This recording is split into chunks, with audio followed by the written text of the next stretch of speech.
Amen. Amen. Amen.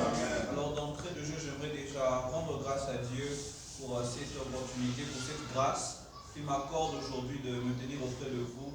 Mais par ailleurs, j'aimerais rendre grâce à Dieu pour son serviteur, notre papa. Moi, j'aime bien l'appeler Papa John. Et on a déjà deux, trois choses qu'on s'est déjà dit en secret. Est-ce qu'on peut acclamer, rendre grâce à Dieu pour la vie de son serviteur? Voir comment il est dévoué, voir comment il est présent. C'est toujours une source de motivation pour nous. Amen. Mais aussi par la grâce de Dieu, est-ce qu'on peut acclamer pour chacun d'entre vous qui est des dévoués matinaux? Chaque matin, vous gravez le sommeil, vous gravez la fatigue. Est-ce que vous pouvez acclamer pour soi-même? Gloire à Dieu. Alors pour finir, est-ce qu'on peut simplement acclamer pour celui pour qui on est réunis en Seigneur?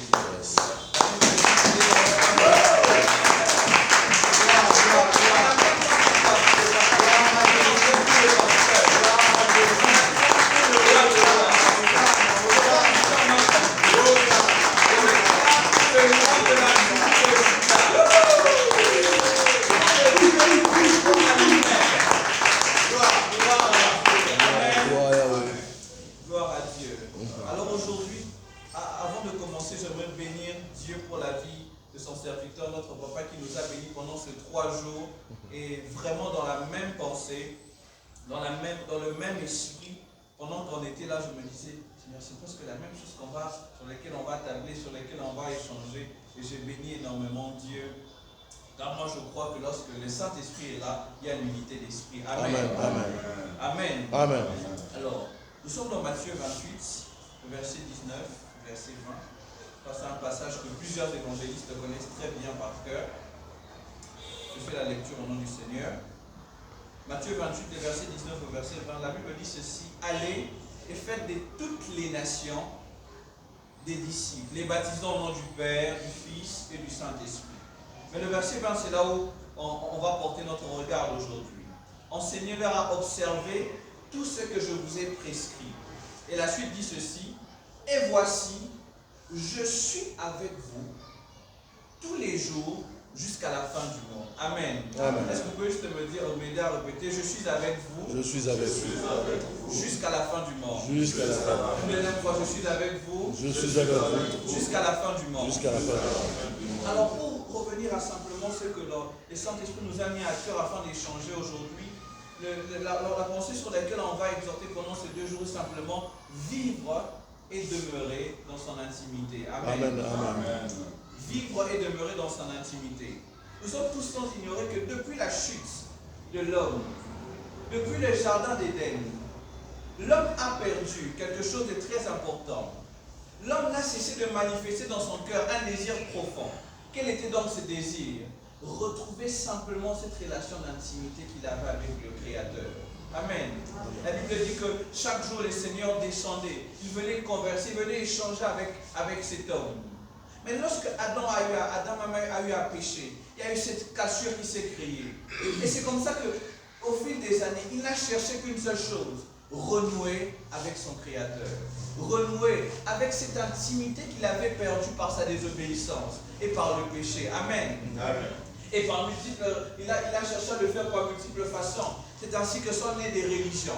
Les religions sont simplement le reflet d'un cœur qui veut rencontrer son Créateur. Amen. Quand on voit des personnes, on parle de Mahomet, on parle de Bouddha, c'est des personnes qui avaient tellement le souci de renouer avec le Créateur, avec Dieu, qui sont passées par multiples facettes. Mais j'aimerais dire à quelqu'un qu'il est possible, dès aujourd'hui, de devenir encore intime du Seigneur. Amen. Je pense que quelqu'un allait dire Amen. Amen. Il est possible aujourd'hui, pour vous et moi, de renouer avec cette relation que Adam a eu à perdre, Adam a eu à ne plus avoir avec le Seigneur. Il est possible de le faire, et il est possible de le faire grâce à Jésus qui est notre Seigneur. Amen. Amen. Amen. Alors rapidement, pour décrire rapidement c'est quoi l'intimité, selon une définition propre que j'ai eu à souligner, c'est simplement l'intimité et le caractère de tout ce qui est intime, de tout ce qui est caché. Elle se conjugue généralement qu'à 2. Amen. Et ainsi que l'on peut entendre qu'il y a des amis intimes, un couple intime. Généralement, elle n'accepte pas un troisième être. Elle n'accepte pas une troisième opposition, une troisième personne. C'est l'expression de deux êtres qui s'aiment sincèrement, profondément, de manière transparente. C'est l'expression de deux personnes qui se veulent volontairement du bien. Amen. Lorsque l'on parle de deux personnes qui sont intimes, on fait allusion à deux personnes qui s'aiment tellement, qu'ils veulent d'abord rester ensemble et aussi de deux, vous se faire du bien mutuellement. Amen. Amen. Est-ce que je parle à quelqu'un? Yes. Amen. Gloire à Dieu. Et c'est ainsi que lorsque l'on regarde, on se rend compte d'une chose, que Dieu est réellement le reflet de l'intime parfait. C'est ainsi que dans les désirs de Dieu de faire continuellement du bien à l'homme, il a dit, qu'est-ce que je peux faire pour que l'homme demeure toujours dans la paix, demeure dans la grâce. Et c'est ainsi que l'on parle de ce verset de Jean 3,16. Car Dieu a tant aimé le monde qu'il a donné son Fils. Amen. C'est aussi l'une des caractéristiques qu'on va voir. L'intime est celui qui donne et qui se donne. Amen. Alors, rapidement, toujours pour définir un peu qu'est-ce que l'intime. L'intime, c'est le fait... L'intime est bien plus qu'un simple moment. L'intime est bien plus que des simples mots, mais c'est un état que l'on a vis-à-vis de quelqu'un. Amen. Alors, rapidement, on va juste voir quelques caractéristiques de l'intime ou de l'intimité.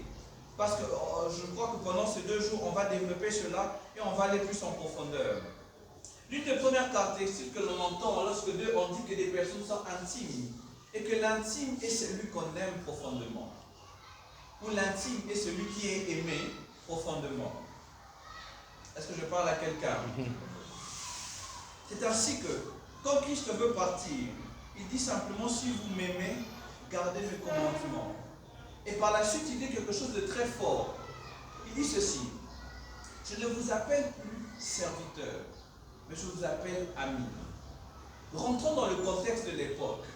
C'est assez particulier, nous sommes en Asie, de voir qu'un Dieu, généralement les dieux étaient les êtres suprêmes. Généralement les dieux c'était les êtres qu'on devait servir. Mais pour cette fois-là c'était particulier. Ces dieux grands n'appellent plus ses serviteurs, mais leur ouvrent une brèche et leur dire, maintenant, vous n'êtes plus que des serviteurs, vous êtes des amis. Pourquoi? Parce que l'ami connaît la volonté, il connaît les intentions. Autrement, l'ami peut devenir un intime. Est-ce que je parle à quelqu'un? Les serviteurs se limitent à la tâche. Les serviteurs se limitent à l'œuvre. Les serviteurs se limitent à faire. Mais l'ami connaît qu'est-ce que l'on doit faire exactement. L'ami sait les motivations qu'il demande à ce que l'on fasse. L'ami est celui qui, même sans que le maître ait parlé, connaît exactement les intentions du maître. C'est ainsi que dans la volonté parfaite de Dieu, Dieu ne voulait pas simplement avoir des personnes qui l'obéissent au doigt et à l'œil, mais Dieu voulait aussi avoir des personnes avec qui il pouvait échanger comme du temps d'Adam. Il voulait avoir des personnes, autrement, que l'on peut appeler des vrais adorateurs, parce que vous savez que l'on ne peut qu'adorer qu'en esprit et en vérité. Et on manifeste cette dimension lorsque l'on est simplement intime à Dieu. Amen. Amen. Et ainsi que le véritable intime est celui qui aime profondément le Seigneur. Et celui qui ne s'attache plus simplement aux œuvres du Seigneur, mais s'attache d'abord à la personne du Seigneur. J'aimerais dire à quelqu'un, ne mesure pas ton degré d'intimité par les tâches ou les responsabilités que tu as avec Dieu, mais mesure cela en fonction du temps que toi-même tu passes dans sa présence. Est-ce que je parle à quelqu'un? Car il faudrait savoir, de la même manière que Dieu a sa présence, nous aussi nous devons être dans sa présence, nous devons avoir notre présence dans sa présence. Est-ce que je parle à quelqu'un?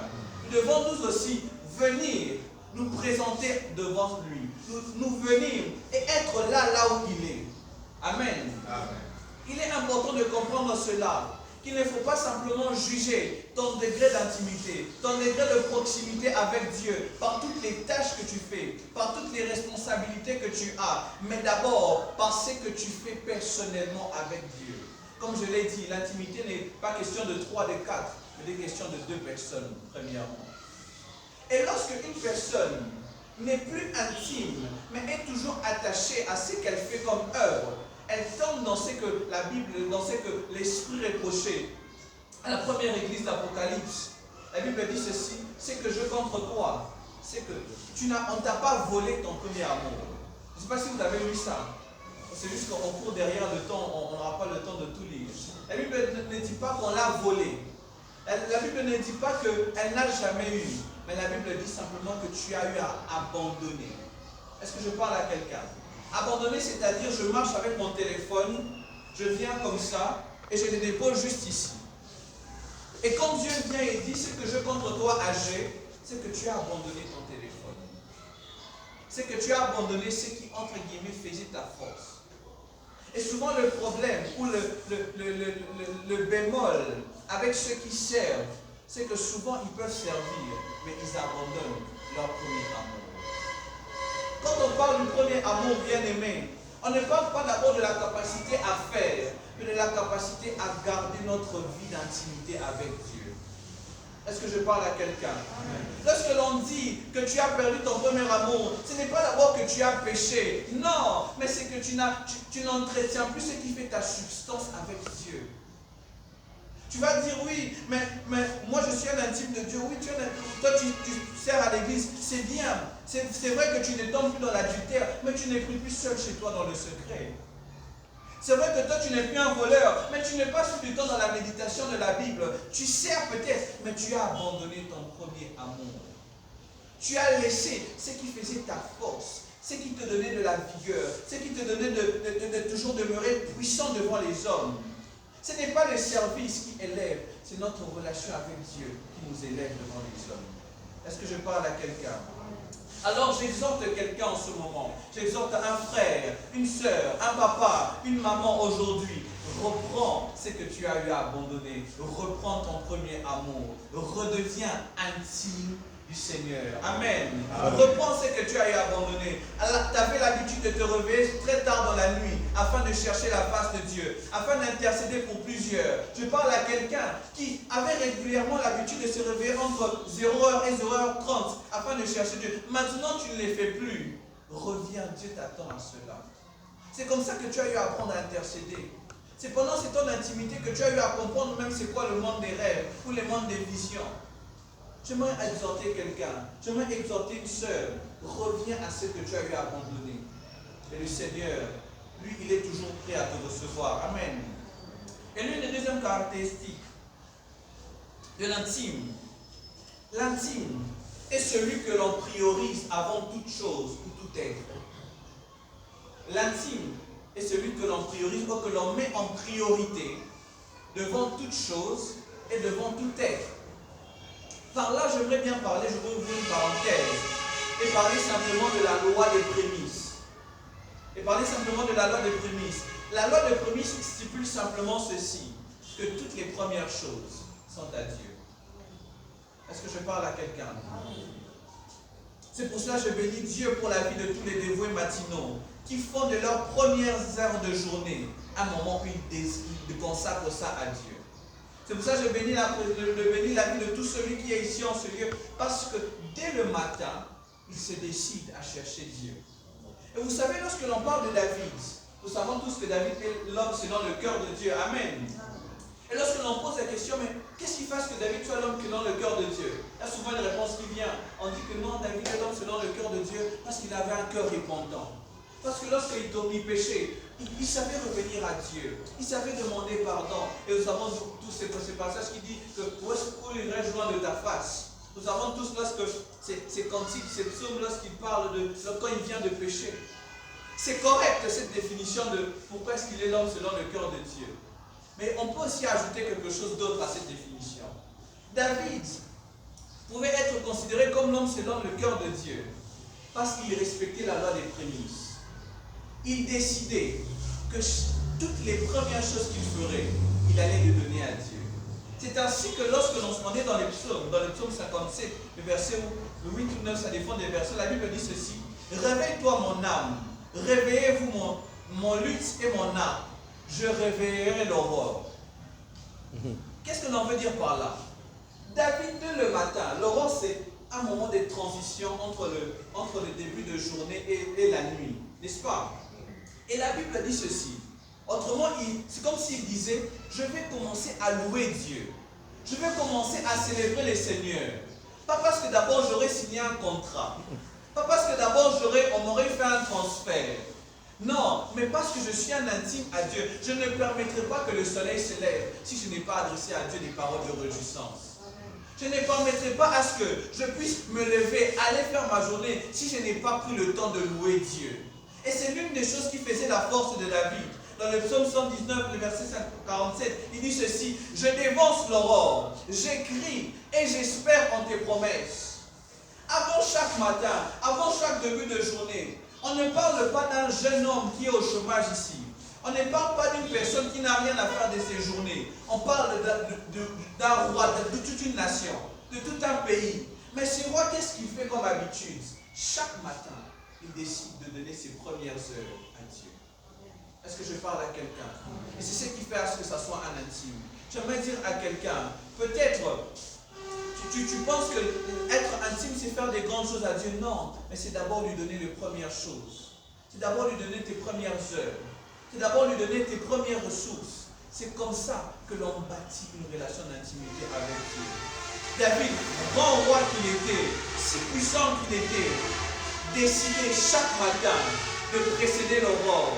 Et j'aime bien même ce qu'il dit dans le verset 148 du psaume 119. Il dit ceci: je dévance l'éveil et j'ouvre les yeux pour méditer ta parole. Peut-être la journée, il allait avoir des rencontres avec des hommes d'État. Peut-être la journée, il allait avoir des rencontres avec de hauts dignitaires. Mais qu'est-ce qui donnait de la force à David? Qu'est-ce qui donnait de l'assurance à David? C'est parce qu'il était un intime. Et parce qu'il s'est réveillé tôt le matin.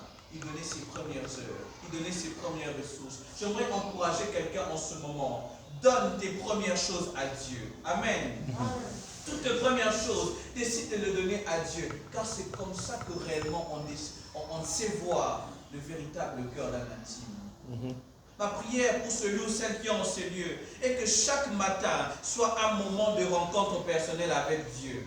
Ma prière pour celui qui est en ces lieux est qu'avant le lever du soleil, que tu aies déjà entendu la voix de Dieu. Que ton cœur soit rempli d'allégresse parce que tu as eu à parler avec ton intime, qui est le Seigneur Jésus. L'intime est celui qui respecte la loi des prémices. Chaque première chose, tu le donnes à Dieu. Mais des fois, c'est triste de savoir que nous tous, en tant qu'enfants de Dieu, des fois quand on se réveille, on a peut-être notre téléphone qui est à côté. Des fois, je rigole même avec des amis, je dis, vous savez, des fois, on est très fort dans certaines paroles de connaissance. Et quel type de paroles de connaissance? Savoir où c'est tout son téléphone, même quand tu as les yeux fermés. Quand tu es là, tu dors, mais tu sais que mon téléphone, il est juste ici à gauche. Et tu tapes devant, tu tombes sur ton téléphone. Mais si on décide des fois de recadrer nos histoires, recadrer nos priorités et de nous faire fixer sur Dieu. Amen. Amen. Et juste pour finir cette parenthèse, des fois Dieu ne demande pas beaucoup. Quand il est avec Pierre, Jean et Jacques, il se rend compte que Dieu ne demande peut-être des fois qu'une heure de prière. Qu'une heure. Il pouvait dire, vous n'avez même pas pu veiller qu'une heure. Autrement, Dieu ne demandait pas ce qu'il passe toute la nuit, mais demandait juste qu'il soit là pendant une heure. Et c'est ce que je demande aussi à quelqu'un. Prends juste tes premières heures, donne-les à Dieu. Et tu ne manqueras pas de témoigner ici. Tu ne manqueras pas d'avoir la victoire devant toute chose. J'aimerais dire à quelqu'un, mets Dieu au défi. Chaque journée, décide de donner tes premières heures à Dieu. Et tu verras que réellement Dieu, tu comprendras pourquoi ce qu'on appelle Dieu l'Éternel. Parce qu'il n'est pas dans le temps. Il connaît tout ce qui se passera. Certaines personnes, des fois, vivent des choses dans leur journée qui les arrivent, des choses dramatiques. Mais si simplement, dès le matin, elles avaient pris le temps de demander à Dieu, Dieu allait leur dire, le matin ne passe pas par cette route. Le matin, tu rencontreras telle personne. Elle te donnera telle chose. C'est comme ça que l'on active même le don prophétique. Est-ce que je parle à quelqu'un? Décide de faire de tes premières heures des heures dédiées à Dieu. Alors, toujours dans les caractéristiques de l'intime, l'intime est toujours celui qui priorise de âme en termes d'heures. Mais l'intime est celui aussi qui priorise la volonté de Dieu au dépend de ses propres besoins et de ses propres ambitions personnelles. Amen. Nous sommes dans les livres de rois, je crois qu'on n'aura pas le temps de lire, mais nous connaissons tous cette histoire. Cette femme, cette veuve, un jour un homme de Dieu, peut-être qu'il ne connaissait même pas, et lui dit, le Seigneur m'envoie pour que tu puisses me nourrir. Et la dame dit, mais je n'ai pas beaucoup, tout simplement un peu de pain, un peu de farine, un peu d'huile. qu'est-ce que je peux faire? Mais cette femme a une réaction très particulière. Elle reconnaît qu'elle en a peu. Elle dit même une parole qui est forte et que je ne conseille à personne de dire. Elle dit qu'après avoir mangé, elle et son fils vont mourir. Donc elle reconnaît que c'est presque la fin. Mais malgré qu'elle était dans un état de désespoir, elle était dans un état de manque, elle a regardé les ambitions de Dieu. Elle a dit, si réellement c'est le Dieu d'Israël qui me le demande, qui suis-je pour refuser cela? Un intime sait prioriser le besoin de Dieu au dépend de sa propre carrière. Est-ce que je parle à quelqu'un? Un intime, c'est celui qui sait mettre Dieu en avant au dépend de ses propres ambitions. Tu sens que le matin, tu dois faire telle chose. Tu sens que tu dois poser tel acte. Mais au même moment, tu as aussi un autre rendez-vous qui doit t'aider à faire telle chose. Mais parce que tu sais que tu es intime à Dieu, tu vas rester dans la présence de Dieu. Ça peut des fois faire mal. Cette femme, aucunement, on lui avait dit qu'elle aura ses miracles, n'est-ce pas? Mais elle s'est dit, bon, donnons au serviteur. Peut-être si je meurs, mais au moins, j'aurai accompli la volonté de mon maître. Amen. Au moins, si je meurs, je pourrais dire que j'ai fait cela parce que le Seigneur me l'a dit et parce que j'aime mon Créateur. Et j'aimerais aussi dire cela à quelqu'un. Apprends à faire de Dieu tes priorités. Apprends à donner à Dieu parce que réellement tu sais que c'est ma priorité. Je ne donne pas simplement pour plaire, mais je fais cela parce que réellement le Seigneur est mon intime. Et vous savez la différence. Lorsque un intime agit de la sorte, il peut peut-être pas avoir la plus belle voix de la chorale, mais lorsqu'il adore Dieu, tout le monde dans la salle sera saisi. Pourquoi? Parce qu'il adore avec son cœur. Il peut peut-être ne pas avoir les plus grandes ressources au monde, mais lorsqu'il donne, il aide réellement ceux qui sont dans le besoin. Il peut peut-être ne pas savoir, il peut avoir peu, mais dans ce peu, Dieu accomplit et il met sa main et ça devient un miracle. Est-ce que je parle à quelqu'un? Alors je viens exhorter quelqu'un en ce moment en lui disant, tu es un intime. Tu dois redevenir un intime à Dieu. Et cela passe d'abord par ces deux étapes. Savoir profondément aimer Dieu et savoir prioriser Dieu dans chacune de tes décisions. Combien de fois nous avons eu à faire des erreurs? Combien de fois nous avons eu à manquer le but parce que simplement on n'a pas eu à mettre Dieu en priorité? Vous savez, souvent il y a certains versets de la Bible qui sont mal interprétés, où on dit fais de l'Éternel tes délices et il te donnera ce que ton cœur désire. Et souvent on accompagne ce verset de tout ce que vous demanderez en mon nom, croyez déjà que vous l'avez reçu et vous le verrez s'accomplir. Et quand des fois les modérateurs veulent que les gens prient, ils ajoutent même Jérémie, invoque-moi et je te répondrai. Et je t'annoncerai de choses cachées. Mais savez-vous que la base de l'exaucement de tous ces passages, c'est d'abord le fait d'accomplir la volonté de Dieu.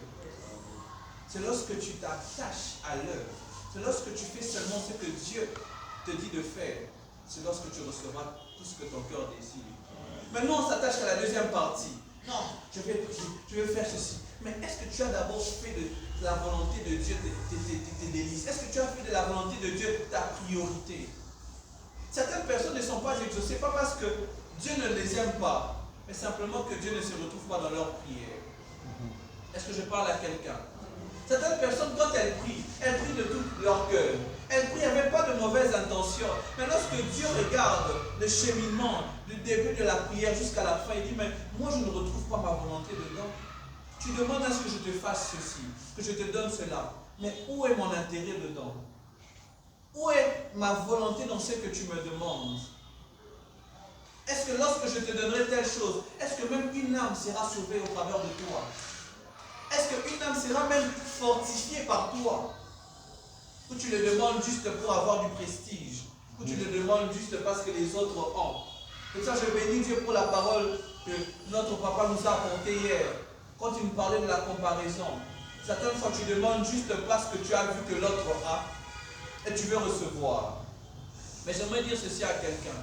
Un intime de Dieu sait réellement toucher Dieu même par ses prières. Et pour finir, toujours dans les termes, lorsque l'on priorise Dieu, Dieu se charge aussi d'être le premier dans nos vies. Est-ce que je parle à quelqu'un? Lorsque tu fais de Dieu ta priorité, Dieu se charge aussi que tu sois le premier. Et ainsi que les personnes qui ont eu à mettre Dieu en premier dans leur vie, à chaque fois qu'ils fléchissent les genoux et qu'ils invoquent le ciel, vous aurez l'impression qu'eux, ils ont un canal privé. Vous aurez l'impression que eux, Dieu, comme hier on a dit, vous avez l'impression que lui c'est directement Dieu qui agit et les autres c'est l'ange Gabriel qui est en train de traiter ça. Quand quelqu'un est intime à Dieu, le ciel se charge, se mobilise, le ciel est en alerte parce qu'il sait que cette personne-là est réellement quelqu'un qui attire le cœur de Dieu. Et moi, ma prière en ce moment est que nous puissions tous être des David, des hommes selon le cœur de Dieu.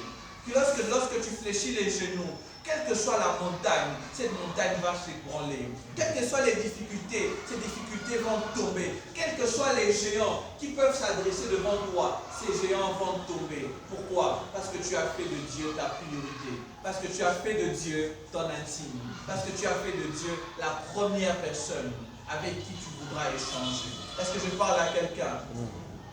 Et comme je l'ai dit, plutôt, faisons de Dieu notre priorité, faisons de Dieu notre intime. Et j'aimerais finir par là aujourd'hui.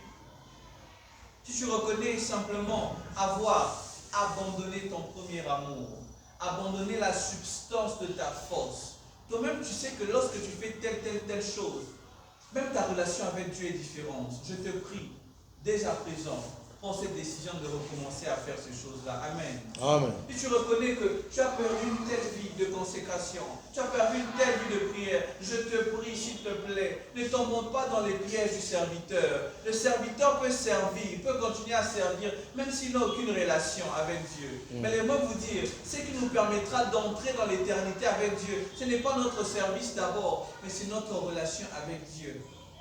Ne soyons pas de ceux qui, après avoir travaillé dur, le Seigneur nous dit, mais je ne vous ai pas connu, serviteur de l'iniquité. Pourquoi? Parce que ces hommes-là n'avaient pas entretenu leur relation. Ils étaient basés sur la Bible dit qu'ils ont fait des choses extraordinaires. Mais est-ce que Dieu leur a demandé d'abord de faire? Dieu leur a demandé d'abord de être avant de faire. Parce que je parle à quelqu'un. Sois d'abord un intime avant de poser des actes d'intimité. Sois d'abord un vrai enfant de Dieu avant de poser des actes de serviteur de Dieu. Sois d'abord une vraie personne qui demeure, qui touche le cœur de Dieu avant de faire les choses que Dieu aime. Est-ce que je parle à quelqu'un? Est-ce que je parle à quelqu'un? Alors aujourd'hui, je crois qu'on va peut-être pas s'arrêter par là. Ma prière pour tout celui qui est ici, ma prière pour mon frère, ma soeur qui se trouve dans cette pièce, est que tu demeures intime à Dieu. Ne demeure pas intime à cause des problèmes, mais sois un intime parce que d'abord tu aimes profondément Dieu. La Bible ne dit pas, parce que vous avez peur de moi, gardez mon commandement. Non, elle dit, si vous m'aimez, gardez mes commandements. La Bible ne dit pas, parce qu'on est au mois de décembre, gardez mes commandements. Non, si vous m'aimez, gardez mes commandements. La Bible ne dit pas, parce que tu as peur de l'esprit de mort, commence à garder mes commandements. Non, la Bible dit simplement, si tu m'aimes, garde mes commandements. Est-ce que je parle à quelqu'un?